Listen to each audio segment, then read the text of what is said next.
el Señor me habló a través de un compañero de trabajo en estos días, y creo que este es un punto, ¿no? Aunque después recién vamos a entrar al tema, pero el punto es acerca del temor, ¿no? Cómo el temor a veces nos lleva fuera de la voluntad de Dios, aunque todo lo demás en nuestra vida esté bien. Es increíble que este asunto del temor nos ha, o sea, que fue por medio de un pasaje que está en Mateo 14, ¿no? donde Pedro, o sea, Jesús y los discípulos en realidad estaban solitos en el mar de Galilea en la noche, y Jesús viene caminando sobre el agua, ¿verdad? Y se acuerdan que Pedro lo vio caminando, ¿no? Y le dijo: si quiere que yo vaya, que yo también camine, que yo vaya a ti. Y Jesús le dijo: sí, ven.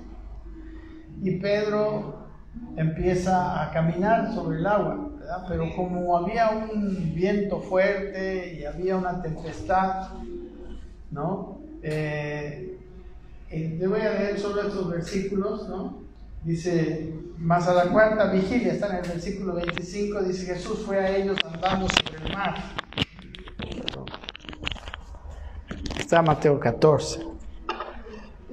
Y dice: y los discípulos, viéndole andar sobre el mar, se turbaron diciendo: un fantasma, dice, y dieron voces de miedo. Pero enseguida Jesús les habló diciendo: tened ánimo, yo soy, no tengáis miedo. Entonces les respondió Pedro y dijo: Señor, si eres tú, manda que yo vaya a ti sobre las aguas. Y él dijo: ven. Y descendió Pedro de la barca y anduvo sobre las aguas para ir a Jesús. Mas al ver el viento fuerte, tuvo miedo, y comenzando a hundirse, dio voces diciendo: Señor, sálvame. Y al momento Jesús, extendiendo la mano, le sujetó y le dijo: oh hombre de poca fe, ¿por qué dudaste? ¿No? Es muy interesante, es cortito lo que tengo de esto, pero tiene que ver con el tiempo, con este tiempo, ¿verdad? Pero el punto aquí es: ¿por qué se hundió Pedro? ¿No? ¿Por qué se hundió Pedro? Pedro estaba bien, incluso Pedro había visto el pasaje previo, Jesús multiplica los peces y los panes, ¿verdad? Él venía de ver los milagros, es más, lo estaba viendo a Jesús ahí, ¿no? Y luego, o sea, no se ve ninguna otra cosa mal de Pedro. La única cosa que le pasó ahí es que dudó, ¿no? Esa fue la reprensión de Jesús.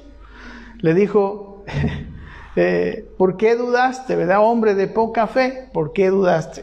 Y después vemos que lo que él tenía, aquí dice en el versículo 30, que al ver el fuerte viento tuvo miedo.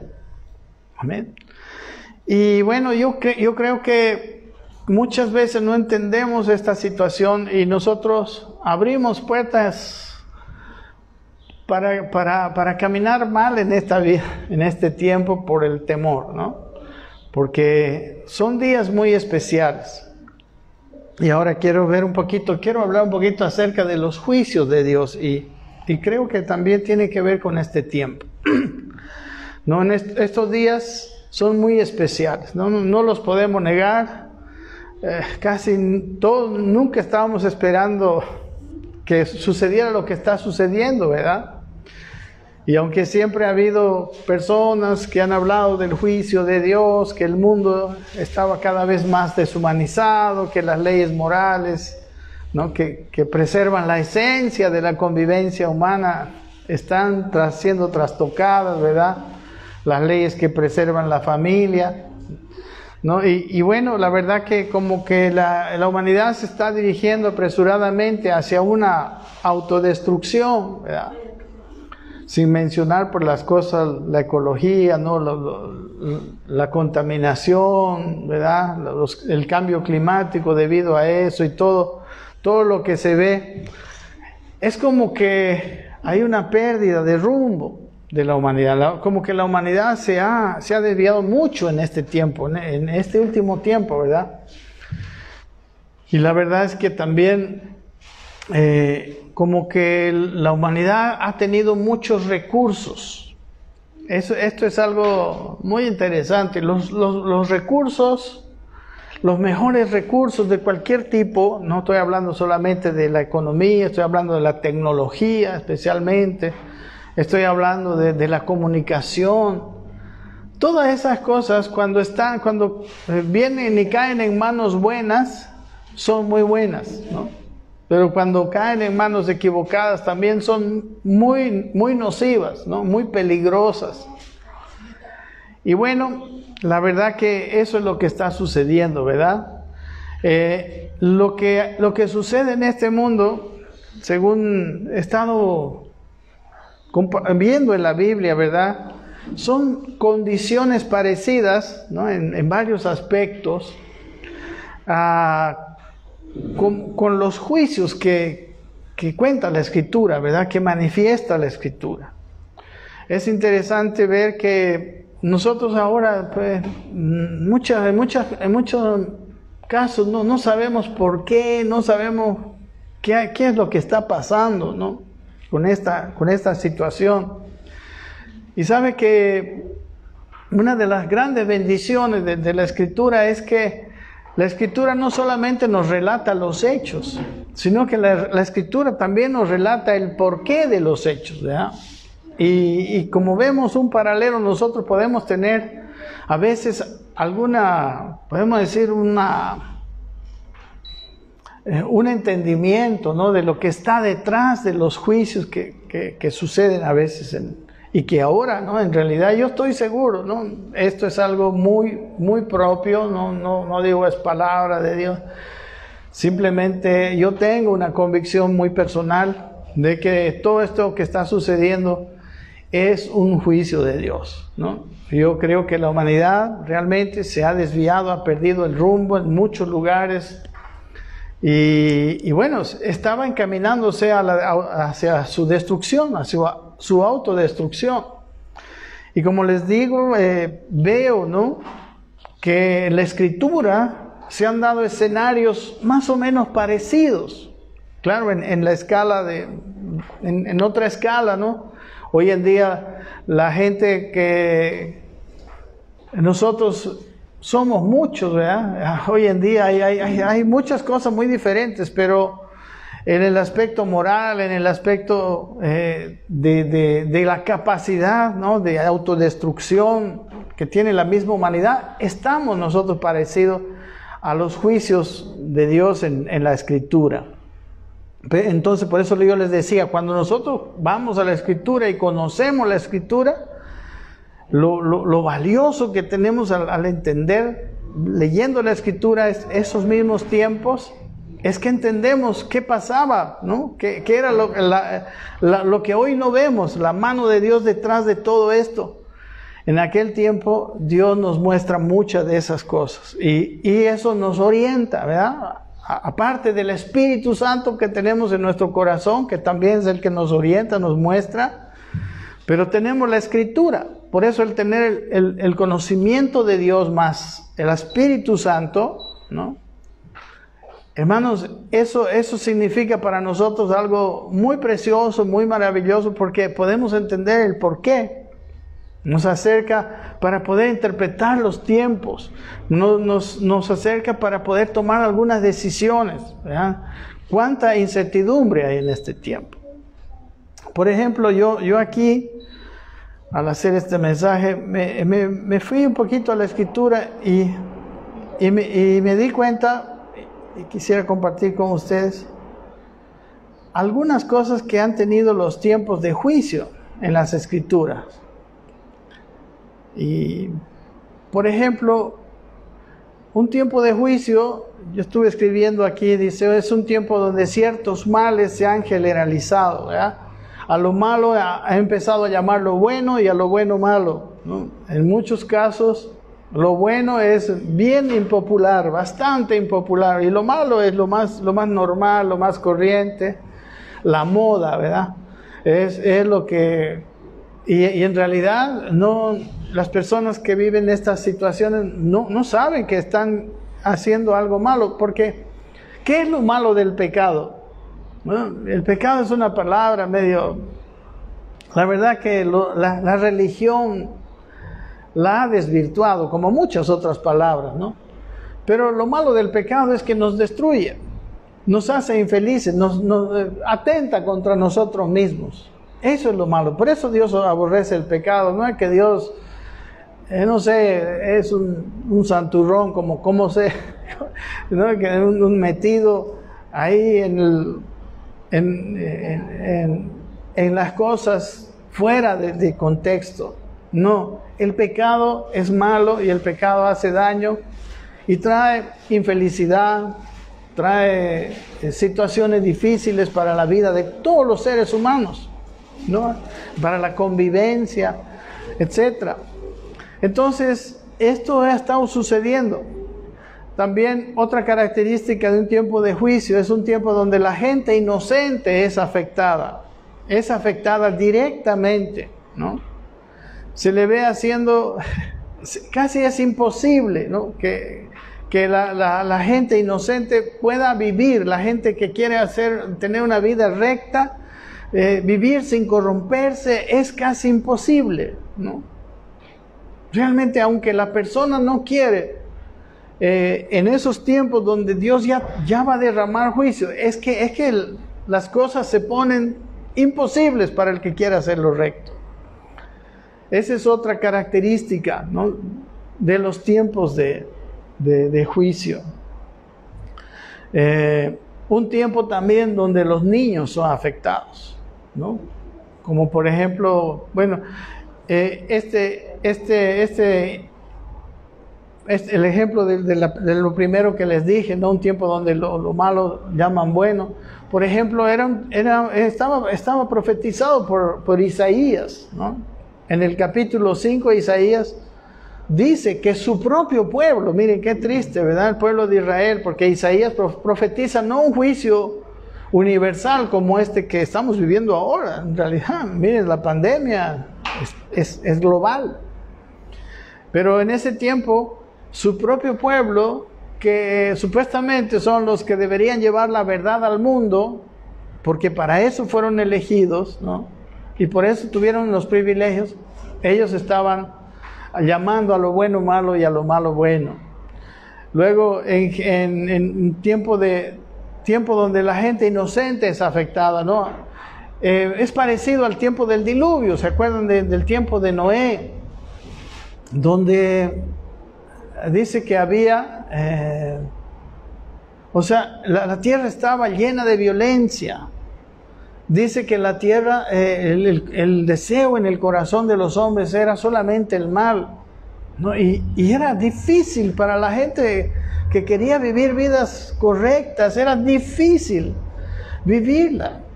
Amén, era difícil.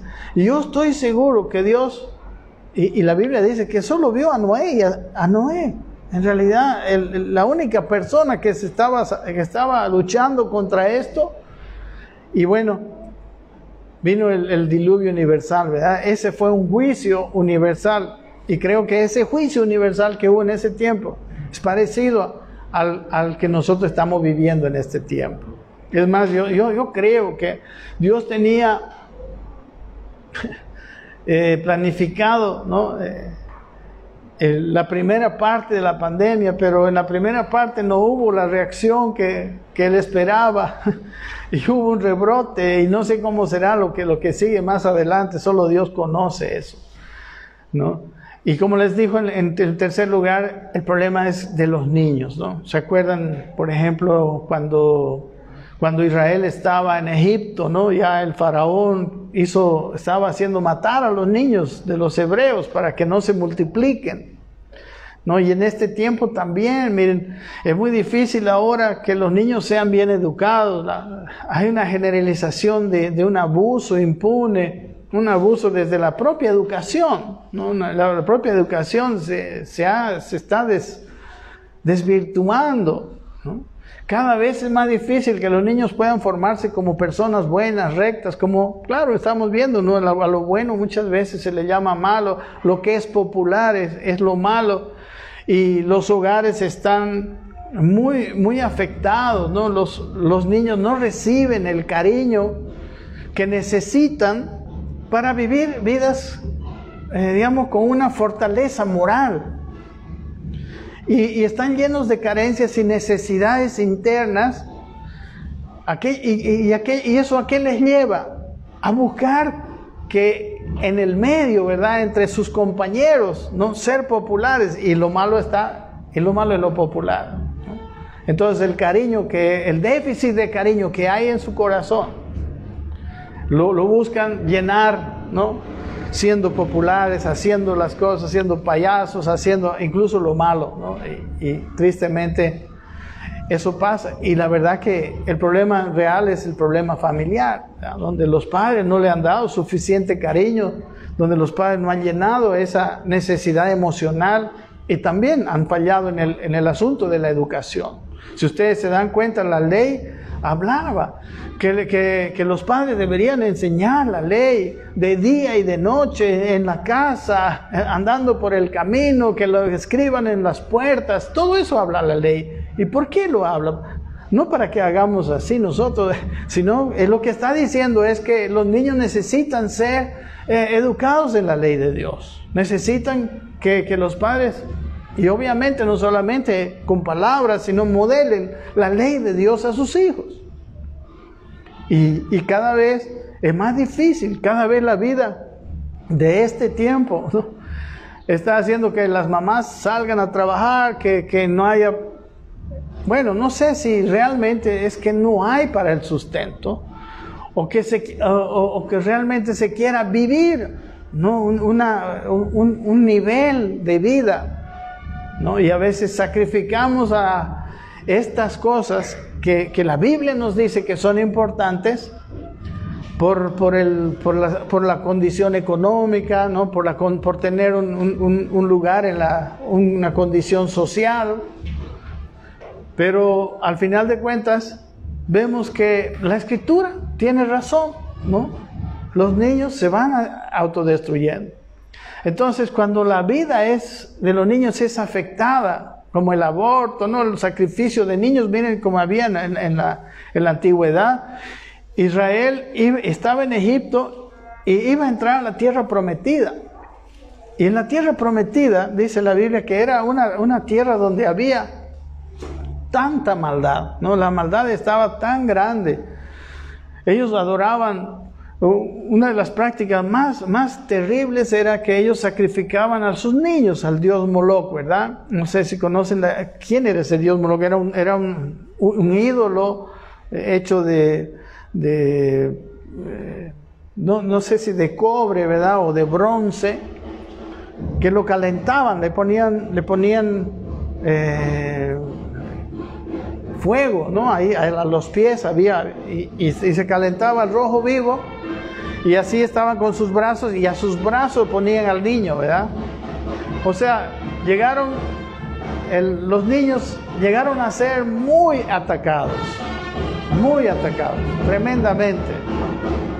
Y entonces Dios no solamente vio la aflicción de su pueblo en Egipto, sino también vio la maldad que había en aquellos pueblos, ¿no? Entonces decidió sacarlos y luego meterlos a la tierra donde ellos estaban, ¿verdad? En realidad es muy interesante. La tierra prometida es un lugar muy estratégicamente, ¿no? Muy central en todo la geografía o sea, desde el viejo mundo, podemos decir, ¿no?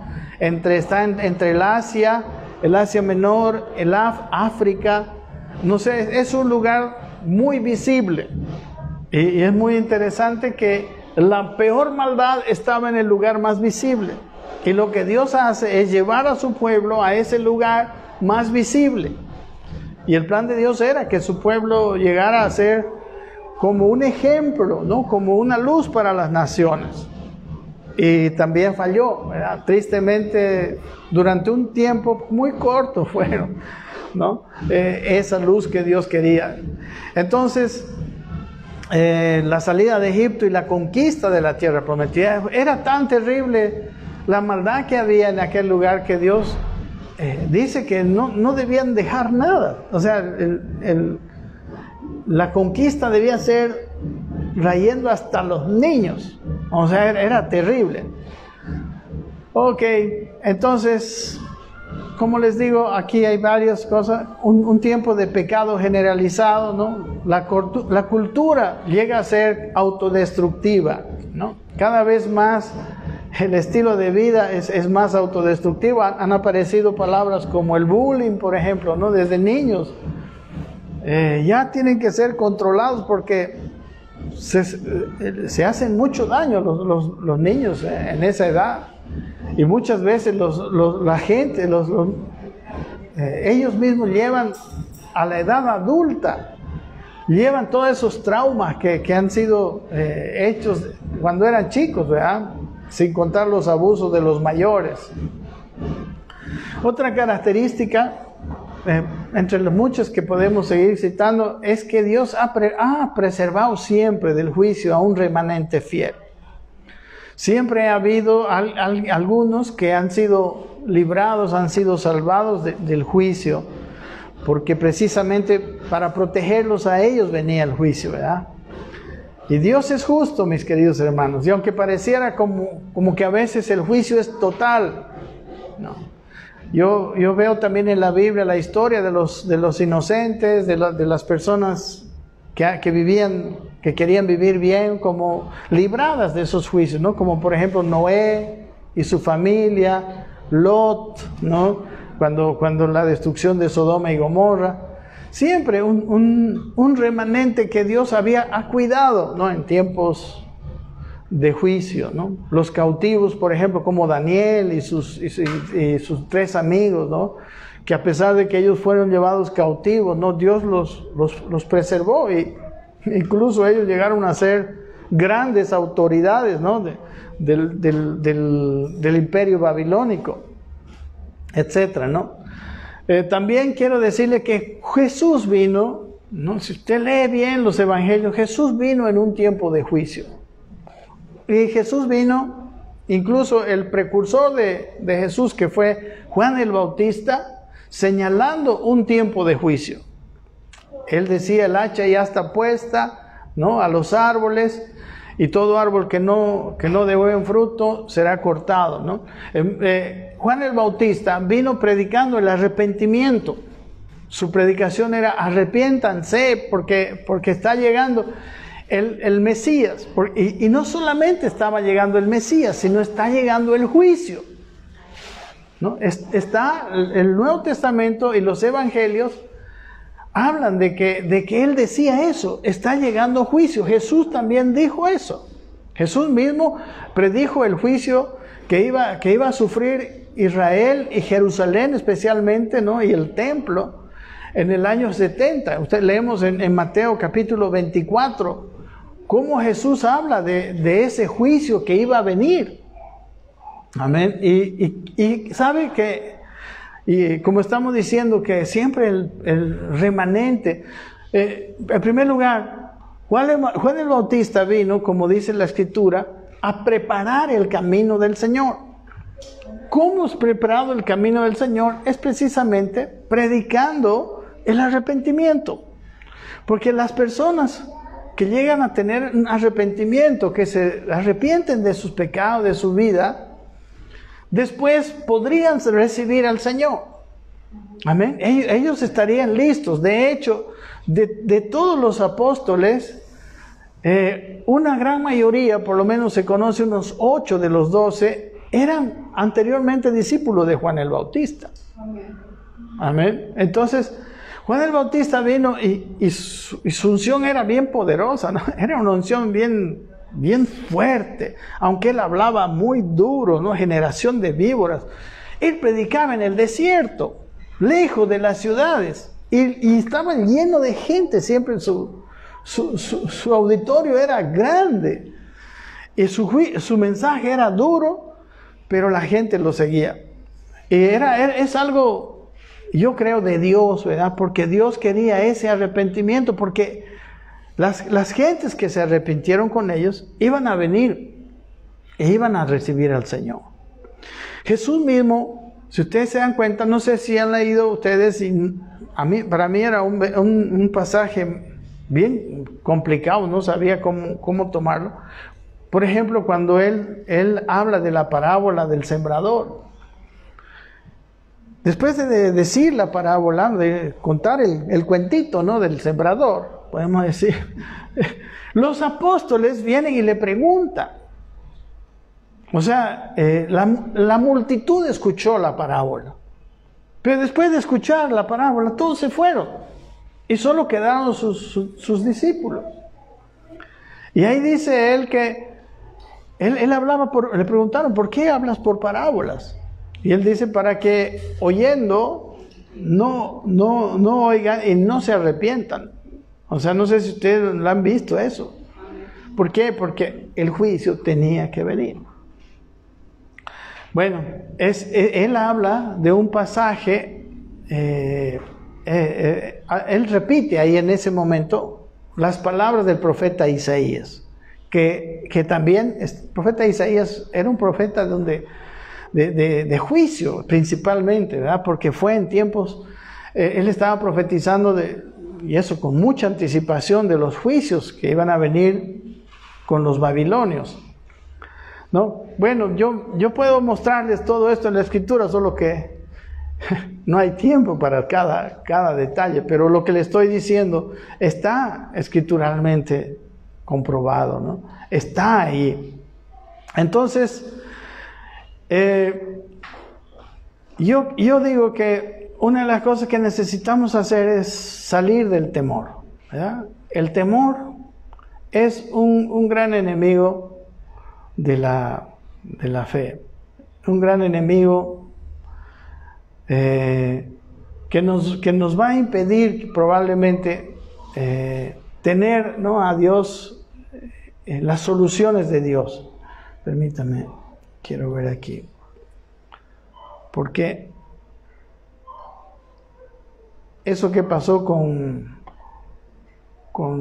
Pedro es algo que puede estar pasando con muchos en este tiempo. Por eso esa palabra, ¿no? Y el problema es que el temor nos saca de la fe, ¿verdad? Él tuvo miedo, dudó y se hundió. Entonces, en este tiempo, porque vemos las situaciones tan difíciles, ¿verdad? En esta semana se murió un pastor amigo, se murió la mejor amiga de Gina. O sea, en este tiempo uno de sus tíos están buscando hospital para internarlo y le piden $5,000 para garantía, y luego creo que 6,000 bolivianos por lo menos al día van a tener que pagar, no sé. O sea, la cosa está bien difícil. Entonces, lo que yo quiero decirle es que nosotros necesitamos entender que debemos salir del temor. Debemos dejar el temor. El temor no nos permite ver muchas veces el milagro de Dios. Pedro se hundió porque su fe fue afectada por el temor. Entonces el temor es como una puerta desde la luz y ¡chum!, entramos a la oscuridad. Y el que está en tinieblas, la Biblia habla mucho de las personas que no conocen a Dios, ¿no?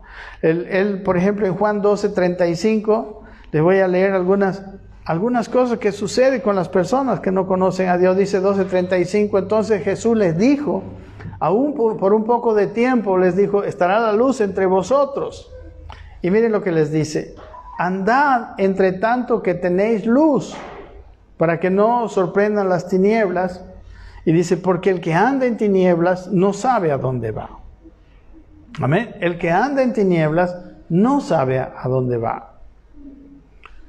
Y esto está en varios versículos. Primera de Juan 2:11 dice, por ejemplo, que el que aborrece a su hermano anda en tinieblas y no sabe a dónde va, porque las tinieblas le ciegan los ojos. Le ciegan los ojos, ¿no? Y en Juan 12:46, Jesús dijo, yo la luz, porque Él dijo, yo soy la luz del mundo. Y en este versículo dice, yo, la luz, vengo al mundo, he venido al mundo para que todo aquel que cree en mí no permanezca en tinieblas. Amén. Entonces, nosotros, mis queridos hermanos, podemos vivir sin estar en tinieblas. Amén. La fe nos permite acceder a la luz, ¿no? Por ejemplo, en la Biblia, un ejemplo de fe. ¿Quién es el padre de la fe? Ustedes saben, Abraham, ¿verdad? El hombre que le creyó a Dios. Abraham es llamado amigo de Dios, ¿verdad? Él tenía, por causa de su fe, él tenía una relación muy preciosa. Y Dios le guiaba a Abraham. Dios, por ejemplo, en Hebreos capítulo 11 se habla mucho de Abraham. Dice el versículo 8, que dice que él, por la fe, Abraham siendo llamado, obedeció para salir del lugar que había de recibir como heredad y salió sin saber a dónde iba. Como muchas veces nos guía Dios, ¿verdad? Dios nos pone un sentir, no, haz esto, sal de aquí, o no sé cuántas cosas donde Dios nos guía y no sabemos por qué. Y a veces hasta en contra de lo lógico, ¿verdad? En contra de lo que parece racional. Y aunque Dios no es irracional, pero muchas veces lo que no vemos es más fuerte que lo que vemos, ¿verdad? La fe, lo que tiene la fe es que nos comunica con Dios. Y mis queridos hermanos, la realidad que vivimos es una realidad dual. Es una realidad física con todo lo que vemos y es una realidad espiritual. Hay un mundo espiritual que nos rodea y muchas veces el mundo espiritual que nos rodea es más poderoso que la realidad que vemos y en realidad es más poderoso, ¿no? Entonces a Abraham, la verdad que Dios no le reveló nada, como dice aquí, pero Dios le dijo, haz esto. No le dijo por qué. A veces Dios nos dice los por qué. De hecho, la Escritura y la revelación nos ayudan a entender los por qué. Y hoy también estamos buscando por qué. Y Él le dijo, bueno, sal y yo te voy a guiar, ¿no? Yo te voy a ir mostrando dónde vamos a ir, ¿no? Y Él tuvo fe. No fue como Pedro, ¿no? Que tuvo miedo, no. Abraham dejó toda su vida. Dejó, no sabemos, ¿no? Su casa, dejó su negocio, era una persona rica. Y dice en Santiago 2:23 que él, creyó a Dios y le fue contado por justicia. Y dice, y fue llamado amigo de Dios. Amén. Y miren, yo estoy poniendo a Abraham, por ejemplo, porque en tiempo de juicio, Abraham tuvo la oportunidad de interceder por Sodoma y Gomorra. No sé si se acuerdan. El amigo de Dios, ¿no? Está en Génesis 18, todo este asunto de Sodoma. Si quieren leer un poquito, en el versículo 16, miren cómo es Dios con sus amigos. Dice en el versículo 16, ¿no? Estaba... En el contexto, Abraham estaba en su casa ahí y vinieron unos varones, ¿no? 3 varones y tuvieron una charla, él los atendió y resulta que habían sido ángeles, ¿verdad? Y ahí estaba Dios, dice. Y los varones, dice el versículo 16, se levantaron de allí y miraron hacia Sodoma y Abraham iba con ellos acompañándolos, él los encaminó un poquito. Y dice el versículo siguiente, y Jehová dijo, encubriré yo a Abraham lo que voy a hacer. Amén. Él era amigo. ¿Qué pasa cuando un amigo tiene algo grande que hacer y no te cuenta? ¿Cómo te sientes, no? Te sientes ofendido muchas veces, ¿no? Si es mi amigo, ¿cómo hizo esto y no me avisó, no me contó o no me invitó? ¿Verdad? Dios tenía algo que hacer y dice, no, ¿le encubriré yo a Abraham? Amén. Dice en Amós 3:7, esto para nosotros que no somos Abraham, dice, porque no hará nada Jehová, dice el Señor, sin que revele su secreto a sus siervos, los profetas. Amén. ¿Quiénes eran los siervos de Dios? Los profetas. Los profetas, aquellos que tenían comunión con Dios. Amén. En la antigüedad. Hoy nosotros podemos ser profetas, ¿verdad? Hoy nosotros somos amigos de Dios. Tenemos la oportunidad, tenemos una libre entrada al trono de la gracia. No hay, ni siquiera en aquel tiempo para acercarse a Dios había que llevar tu corderito, hacer tu sacrificio, limpiarte, y entonces. Pero hoy en día, nada, dice, tenemos libertad. Entonces, mis queridos hermanos, dice, por ejemplo, aquí en Mateo 18:20, siguiendo la historia, que Jehová le dijo, dice, a Abraham, por cuanto el clamor de Sodoma y Gomorra aumenta más y más, y el pecado de ellos se ha agravado en extremo. Dice, no, descenderé ahora y veré si han consumado su obra según el clamor que ha venido hasta mí, y si no, lo sabré. Miren, Dios iba a juzgar Sodoma y Gomorra. ¿Por qué? Aquí se ve, el pecado se había agravado en extremo. Amén. Yo dijimos, ¿no? Yo dije anteriormente que los juicios de Dios vienen, mis hermanos, cuando no hay más remedio. Cuando Dios, usando todos los recursos y obviamente respetando el libre albedrío del hombre, ya no ve otra solución. Dios es amor, Dios ama al hombre. Y por todos los medios está buscando que el hombre se vuelva a Él, ¿verdad? Pero cuando ya no hay otra solución, Dios envía y decreta juicio. Y aquí había un clamor, lo mismo, con todas las características que habíamos visto al comienzo. Eso estaba sucediendo en Sodoma y Gomorra. Y si quieren, seguimos leyendo, ¿no? El versículo 22 dice que esos 3 varones que habían pasado por donde estaba Abraham, ahora fueron a Sodoma y Gomorra. Dice el versículo 22, y se apartaron de allí los varones y fueron hacia Sodoma. Mas Abraham estaba aún delante de Jehová, ¿no? Y si quieren, vamos al capítulo 19, versículo 1, y vamos a ver qué sucedía en Sodoma. Y por qué, y cómo es que Dios se aseguró en este caso. Dice, llegaron pues los 2 ángeles, 19:1, a Sodoma a la caída de la tarde, y Lot estaba sentado a la puerta de Sodoma, y al verlos Lot se levantó a recibirlos y se inclinó hacia el suelo, y dijo, ahora pues, mis señores, os ruego que vengáis a casa de vuestro siervo y os hospedéis, y lavéis vuestros pies, y por la mañana os levantaréis y seguiréis vuestro camino. Y ellos respondieron, no, sino que en la plaza nos quedaremos esta noche. ¿Por qué no querían quedarse donde Abraham?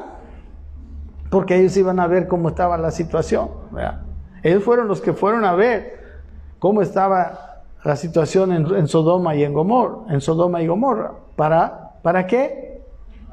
Para que haya o no haya juicio. Y miren lo que pasó. Y dice el versículo 3, mas él les insistió mucho, ¿no?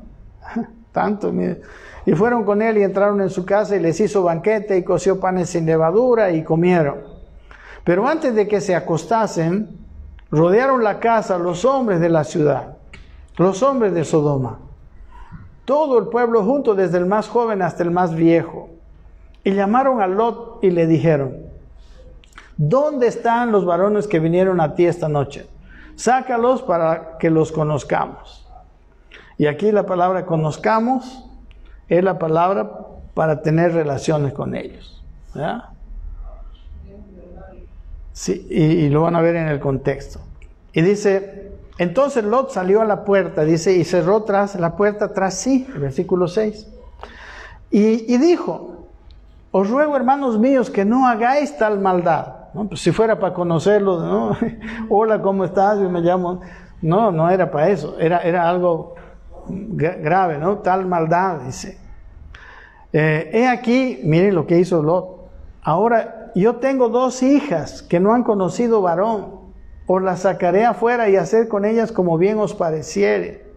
Solamente que a estos varones no hagáis nada, pues vinieron a la sombra de mi tejado. Bueno, no sé, Lot también estaba muy afectado, creo, ¿no? Porque sacó a sus hijas para que tuvieran relación con sus hijas. Pero ni así. El versículo siguiente, 9, ¿verdad? Y ellos respondieron, quítate de ahí. Y añadieron, vino este aquí para habitar como extranjero y habrá de erigirse en juez. Ahora te haremos más mal que a ellos. Y hacían gran violencia al varón, a Lot, y se acercaron para romper la puerta. Miren, no los detenía nada. Entonces los 2 varones extendieron la mano y metieron a Lot en la casa con ellos y cerraron la puerta. E hirieron con ceguera a los hombres que estaban a la puerta de la casa, desde el menor hasta el mayor, de modo que se fatigaban por hallar la puerta. O sea, tuvieron que cegarlos, pues, ¿no? Hacerlos ciegos a la gente para que no entren y hagan toda esa maldad. Y bueno, y dijeron los varones a Lot, versículo siguiente, dice, ¿tienes aquí alguno más? Saca de este lugar a tus yernos y a tus hijos y a tus hijas y a todo el que tienes en la ciudad, porque vamos a destruir este lugar, por cuanto el clamor de ellos ha subido de punto delante de Jehová, por tanto Jehová nos ha enviado para destruirlo. Amén. Miren, la perversión era realmente, terriblemente evidente, ¿no? Ahora, como Dios había decidido compartir sus acciones con su amigo, miren, ¿qué hizo su amigo? Usó su posición para interceder por su sobrino Lot. Amén. Ahorita vamos a ver cómo él habla con Dios e intercede. No sé si tengo aquí. Aquí está en el 18:23 de Génesis. Dice, y miren cómo fue la intercesión. Puede ser una ayuda para nosotros, ¿verdad? Y se acercó a Abraham y dijo, ¿destruirás también al justo como con el malvado? Dice, quizá haya 50 justos dentro de la ciudad. ¿Destruirás también el lugar y no lo perdonarás por amor a los 50 justos que está dentro de él? Y le dice a Dios, miren, lejos de ti es el hacer tal, que hagas morir al justo con el malvado, y que sea el justo tratado como el malvado. Nunca tal hagas. El juez de toda la tierra no ha de hacer lo que es justo. ¿Y qué dijo su amigo Jehová? Dice, entonces respondió Jehová, si hallare en Sodoma 50 justos dentro de la ciudad, perdonaré a todo este lugar por amor de ellos. No, y luego ustedes conocen lo siguiente, ¿verdad? Y fue regateando incluso con su amigo hasta llegar a 10, ¿no? Si hubiera 10 justos, y Dios dice, bueno, ya, ok, si hay 10 justos. Lo que nos muestra, mis queridos hermanos, varias cosas. Una, bueno, la amistad con Dios es poderosa. ¿No? Segundo, Dios nunca va a hacer como hacen a veces nuestros amigos, ¿verdad? Cuando alguien tiene una muñeca allá arriba, digamos, ¿no? No, pues, pasate los límites, ¿no? Y quiero que mi hijita, mi sobrina, ¿no? Le des trabajo, ¿no? Cosas de gobierno muchas veces. Aquí no, aquí la intercesión no fue, ¿no? Jehová, por favor, tengo mi sobrinito, ¿no? Sácalo a mi sobrino, por ser mi sobrino. No, aquí no era por ser mi sobrino. Aquí era, sácalos a los justos. Y Abraham sabía que su sobrino era justo. Amén. No es una intercesión donde nosotros le pedimos a Dios que tuerza la justicia, sino a través de la justicia. Por eso hay veces que no sabemos cómo interceder por alguien que está haciendo todo lo malo. Nosotros podemos hacerlo, Dios nos escucha, pero Dios no va a hacer algo en contra de lo que donde la justicia, ¿verdad? Entonces, la intercesión de Lot fue, bueno, si hay 50 justos, o sea, fue disminuyendo hasta llegar a 10 justos. Y al final de cuentas, realmente su sobrino fue librado, ¿verdad? Salieron él, su esposa y sus 2 hijas. Los yernos parece que no eran de los buenos, se quedaron nomás a ser destruidos, ¿no? Y la esposa también.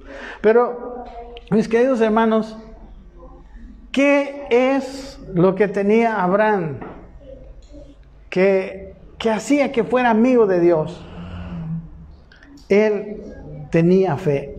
Por eso él es llamado el hombre de la fe. Amén. Nosotros somos los hijos de Abraham, dice la Biblia. ¿En qué sentido? En que también somos cristianos por fe. Amén. No somos cristianos porque somos buenos, no somos cristianos porque los demás son malos y nosotros somos los buenitos. No, es porque le creemos. Y después de creerle, Él nos salva, nos limpia y nos cambia, nos transforma. Amén. Eso por lo menos es el plan de Dios. Y ojalá que nosotros lo entendamos, porque no es para simplemente librarnos. Amén. Entonces, mis queridos hermanos, eso es lo que yo estoy queriendo compartir con ustedes. Es necesario. Yo tengo esa convicción, como les digo, de que este tiempo es un tiempo de juicio.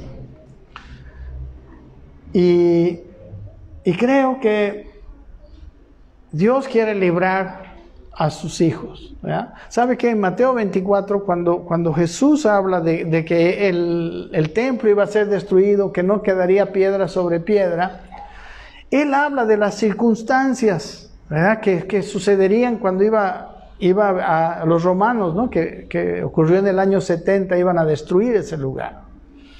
Y les habló de señales. Les dijo, esto va a pasar. Y les dijo, ustedes, cuando vean esto, salgan. Y dice la historia, no dicen los historiadores romanos, como Flavio Josefo, por ejemplo, que dice que en la destrucción de Jerusalén, en el año 70, no murió ni un cristiano. Dice que no se encontró en Jerusalén, no se encontraba ni un cristiano. Que todos los cristianos que había en Jerusalén huyeron de la ciudad, ¿no? Días antes de que ya fuera, digamos, el tiempo en que entraron. Y dice que se fueron al otro lado del Jordán a refugiarse en una ciudad al otro lado del Jordán. Y ahí se quedaron. Y la destrucción, que fue cosa tremenda, ¿no? La Biblia no nos relata, ¿verdad? Porque la Biblia no cuenta eso. Casi todos los libros del Nuevo Testamento se escribieron antes de la destrucción, excepto los libros de Juan, ¿no? Los libros de Juan, pero Juan tampoco cuenta nada de la historia, ¿no? En realidad Juan habla sus escritos son bien espirituales, bien de una transformación interna. Pero a lo que me voy, este es un tiempo de juicio. Nosotros somos gente de fe. Nosotros podemos ser guiados por Dios. Podemos ser amigos de Dios, ¿verdad? Por eso decía que quizás todos sabemos que nuestra vida debe ser de fe, debe ser congruente, ¿verdad? Con lo que creemos. Y debemos permitirle a Dios transformar nuestra vida, a Dios transformar nuestra vida. Y hacer esa labor en nuestro. Y si nosotros estamos en esa situación, podemos ser amigos de Dios. Nosotros no somos amigos de Dios porque ya fuimos perfeccionados. No, estamos en medio, pero estamos encaminados en esa vida, ¿no? De fe. Y ahí es donde Dios nos guía. Y ahí es donde Dios nos va a guiar, nos va a mostrar qué hacer, qué no hacer. Como lo que les dijo. Yo tengo aquí lo que Jesús les dijo. O sea, Él les dijo, salgan ustedes en esta condición. Cuando vean esto, dejen la casa, si dejaron algo en su casa, no vuelvan para tomarlo, era urgente que se vayan, ¿no? Y los cristianos hicieron caso, ¿no? Hicieron caso. Y así también nosotros, mis queridos hermanos, necesitamos hacer caso a Dios. Y una de las cosas que a veces se nos escapa es que nosotros nos dejamos llevar por el temor. Por eso yo empecé hablando de Pedro. Y el temor, eso era algo que yo sentí en mi corazón decirles bien fuerte, porque parece hasta salido del tema la historia de Pedro. Pero el temor nos puede sacar de la fe y nos puede hacer, digamos, meter la pata en este tiempo. También creo que necesitamos redoblar, ¿no?, nuestra amistad con Dios. Debemos aprender a escuchar a Dios cada vez con mayor claridad, ¿verdad? Aunque sea como Abraham, ¿no? Haz esto sin saber por qué y hacerlo. Entender cuándo Dios está hablando, cuándo es somos nosotros mismos o son las circunstancias, y cuándo, mis hermanos, es el temor. Es increíble las decisiones que uno toma por temor. Y ninguna decisión tomada por temor. Yo sé que, perdón, en este punto, yo sé que hay un temor saludable, ¿verdad? Hay cierto temor que es cierto, que es bueno, que es saludable, el temor de no meter mi dedo al enchufe, ¿verdad? Para que no... Sí, hay ciertos temores, pero en estos tiempos así complicados que estamos viviendo y que probablemente vamos a vivir, una de nuestras peores tentaciones va a ser el temor. Y yo quiero que nosotros nos guardemos de eso. Esta historia de Pedro es un ejemplo, y hay muchas otras más que usted puede ver en la Escritura, donde Dios dice que, yo escuché la otra vez, nunca lo comprobé, pero escuché a un predicador que dijo que había más de 1000 veces la frase de parte de Dios, no temas, en toda la Escritura. Amén. El único temor que Dios dice que es saludable es el temor a Dios, ¿verdad? Que no es en realidad temor, pero y también creo que el temor saludable, normal, ¿no?, que nos libra de no cruzar la calle así como sonsos, pero ese temor excesivo, ¿verdad?, que nos hace estar en esa condición así emocional fuerte, no es correcto, no es bueno. Amén. Y verdad que cuando hay temor, la Biblia dice que en Primera de Juan, lo tengo aquí, 4:18, que en el amor no hay temor. Dice, sino que el perfecto amor, dice, echa fuera el temor. Porque el temor conlleva castigo. Amén. El temor conlleva castigo. ¿Por qué? Porque el temor viene de que nosotros no nos hemos entregado al Señor. Y no tenemos amor, no vivimos vidas de amor. Una vida de amor no es una vida de enamorado. Una vida de amor es una vida de una persona que quiere hacer el bien a los demás. Que siempre está buscando hacer el bien. En contra de la manera de vivir de este mundo, ¿no? Mucha gente lo que está buscando es cómo aprovecharse de los demás. Cómo sacar ventaja de los demás. En cambio el amor es eso, simplemente. No es ningún sentimiento arrobador. No es ninguna inspiración, musa. No, el amor es una actitud. El amor ágape del que habla la Biblia es la actitud de buscar el bien de otro. Y muchas veces aún en detrimento de mí mismo, ¿verdad? Muchas veces. Eso es amor. Entonces, dice que cuando no vivo así, empiezo a tener temor. Y también empiezo a tener temor. La Biblia dice, por ejemplo, que el enemigo tiene sujeta a la gente por temor. El temor hace que la gente se sujete al enemigo. Y a veces no vemos esta situación. Nosotros vemos el pecado, ay no, que el adulterio, que la mentira. Pero muchas veces el no vivir vidas de fe no vemos como si fuera malo. Y todo lo que no proviene de fe, por eso dice el apóstol Pablo en Romanos, es pecado. Todo lo que no proviene de esa comunión con Dios, de la guianza de Dios. La palabra pecado es fallar al blanco. O sea, siempre que no estés haciendo la voluntad de Dios, estás fallando al blanco. Y a veces el temor nos lleva a pensar que yo puedo hacer cosas fuera de la voluntad de Dios que son más efectivas o son mejores que la voluntad de Dios misma. Amén. Hay veces que el temor nos lleva a hacer cosas pensando que yo tengo más razón que Dios. Y hay muchas cosas, ¿no? Porque a veces, como Abraham, ¿no? Parecía ilógica, ¿no? Sal de tu tierra y ¿a dónde voy? Yo te voy a mostrar. ¡Wow!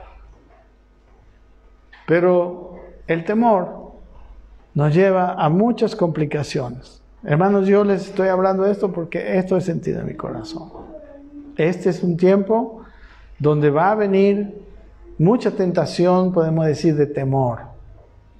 Vamos a vivir cosas muy fuertes. Estamos viviendo ya, digamos, ¿no? Hay gente que está aterrada, ¿no? No quiere hacer nada, ni salir a comprar. Yo creo que tenemos que ser prudentes, ¿verdad? Tenemos que tomarnos, yo tengo aquí mi barbijo, y sí, ser prudentes. Ahora mismo cuando nos despedimos, ser prudentes, hacer lo que las autoridades nos dicen, y lo que... O sea, no ser sonsos, ¿no? ¿Verdad? Pero tampoco entrar en esa paranoia, ¿verdad? De estar llenos de miedo y llenos de temor. A mí me han dicho muchas veces, muchas iglesias han cerrado, me han dicho, Juan Carlos, ¿por qué no cierra tu iglesia? En este tiempo están cerrando algunas iglesias. Y yo le he dicho, ¿y cómo es eso? La gente puede ir a su trabajo, puede ir al súper, puede meterse a los mercados y no venir a la iglesia. Yo no critico a las personas que no vienen. Amén. Yo sé que hay gente que está guardando quizás, por lo menos, pero estoy seguro que lo que sí debería hacer por lo menos es estar escuchando la palabra, ¿no? Pero yo le voy a dar oportunidad a todos ustedes a que vengan. Amén. Y nos vamos a ver y nos vamos a saludar, nos vamos a extrañar y vamos a beber de la comunión. ¿Sabe que hay un alimento espiritual en saludarnos? Solamente saludarnos con ese espíritu que Dios nos ha dado. Amén. Transmitimos espíritu, transmitimos cosas que la gente, que a nosotros mismos nos alimenta. Por eso nos debemos congregar. Por eso cuando una persona viene a la iglesia no debe estar peleado con la gente. Por eso dice en Hebreos, perdón, en 1 Corintios 11, ¿no? Que la cena del Señor no debía ser así como era en Corinto, ¿verdad? Que habían unos que llegaban a la iglesia, que llevaban a la cena del Señor y traían su propia cena, se adelantaban. O sea, había división. La división entre nosotros, los juicios entre nosotros. No pueden venir. Porque ¿sabe qué? Una de las cosas que nosotros no hemos valorado suficiente es el alimento espiritual que hay en la comunión entre nosotros. Creo yo en eso y por eso no he cerrado la iglesia. Amén. Y yo me alegro que vengan. ¿No? Amén. Ustedes, gracias les doy porque vengan. Realmente me alimentan en mi vida espiritual y yo espero también alimentarlos en su vida espiritual. La palabra es buena, la palabra también es un alimento en sí misma, pero la palabra y la comunión son muy importantes. Por eso en capítulo 11 de la cena del Señor hablando decía, por eso hay muchos enfermos y debilitados y muchos duermen. ¿Por qué estaban debilitados? No tenían comunión con el cuerpo de Cristo, estaban divididos, tenían celos, contiendas, tenían miramientos y juicios entre ellos. Mi hermano, si tú vienes a la iglesia, sí, no puede, no tiene caso, porque la iglesia es la comunión del cuerpo de Cristo.